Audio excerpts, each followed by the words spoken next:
Hello everyone, let's start with drift velocity. तो यहाँ पे हम देखेंगे डेरिवेशन ऑफ ड्रिफ्ट वेलोसिटी और डेरिवेशन और होता क्या है ड्रिफ्ट वेलोसिटी। तो यहाँ पे सबसे पहले तो मैं डिफ़ाइन करूँगी u1 को। u हम किस लिए डिनोट करते हैं? इनिशियल वेलोसिटी के लिए, राइट। सो इनिशियल वेलोसिटी यहाँ पे क्या होगी, हमारे पास बहुत सारे इलेक्ट्रॉन्स हैं इस कंडक्टर में। हम इस कंडक्टर की ड्रिफ्ट वेलोसिटी निकालना चाहते हैं। तो यहाँ पे हमारे पास बहुत सारे इलेक्ट्रॉन हैं। इसका मतलब क्या होगा, सारे ही अपनी इनिशियल वेलोसिटी से कोलाइड कर रहे हैं एक दूसरे से। हमें नहीं पता कितने इलेक्ट्रॉन्स हैं यहाँ पे, हम मान के चल रहे हैं कि n नंबर ऑफ इलेक्ट्रॉन्स हैं, इसलिए मैंने n में क्या लिखा, un। और ओवर n क्यों आता है यहाँ पे, कि एवरेज निकाल रहे हो आप। तो ये बेसिकली जो हमारा है ये एवरेज थर्मल वेलोसिटी होता है, कि मतलब विदाउट अप्लाइंग इलेक्ट्रिक फील्ड कैसे मोशन में है हमारे इलेक्ट्रॉन। तो वो क्या कर रहे हैं, कोलाइड कर रहे हैं, बहुत सारे कोलिजन्स हो रहे हैं इनके बीच में, जिसकी वजह से इनका जो एवरेज हो जाता है वो क्या हो जाता है, इट इक्वल्स ज़ीरो। जो हमारा एवरेज इनिशियल वेलोसिटी है वो ज़ीरो हो जाती है। क्यों हो जाती है? क्योंकि there are many collisions in between these electrons. So yes, we have to use this equation. So I am letting this equation as 1.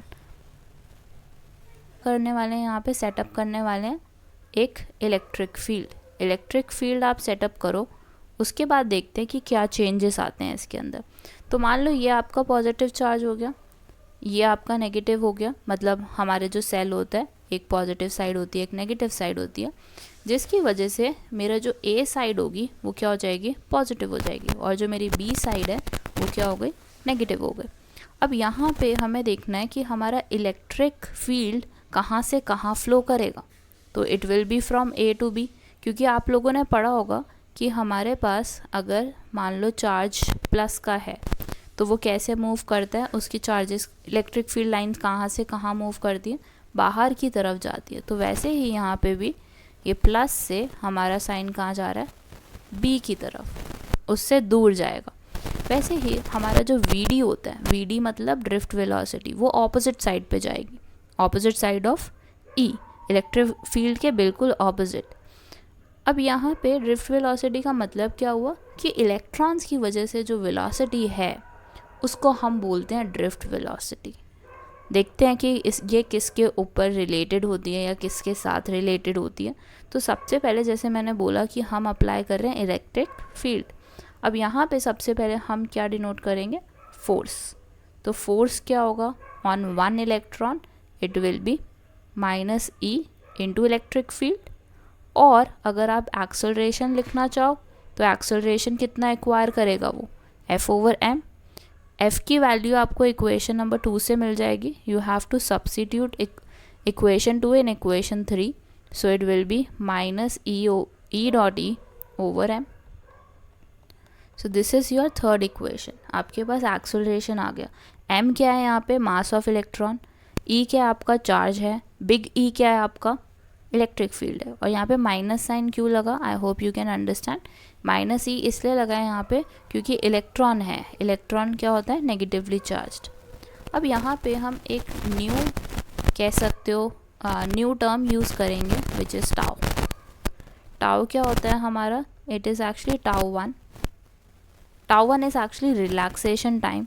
Relaxation time क्या होता है, average time difference between two consecutive collisions. मतलब पहली collision और दूसरी collision के बीच का average time, तो उसको हम बोलते हैं रिलैक्सेशन टाइम। मतलब कितनी देर में एक पार्टिकल कह सकते हो या एक इलेक्ट्रॉन रिलैक्स हुआ।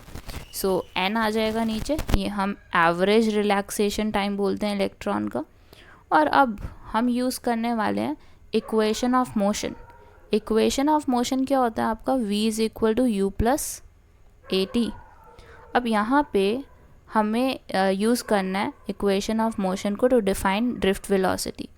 यहाँ पे सबसे पहले हम v1 लिखेंगे। v1 कितना हो जाएगा, u1 प्लस a, क्योंकि एक्सेलरेशन सबके लिए सेम है।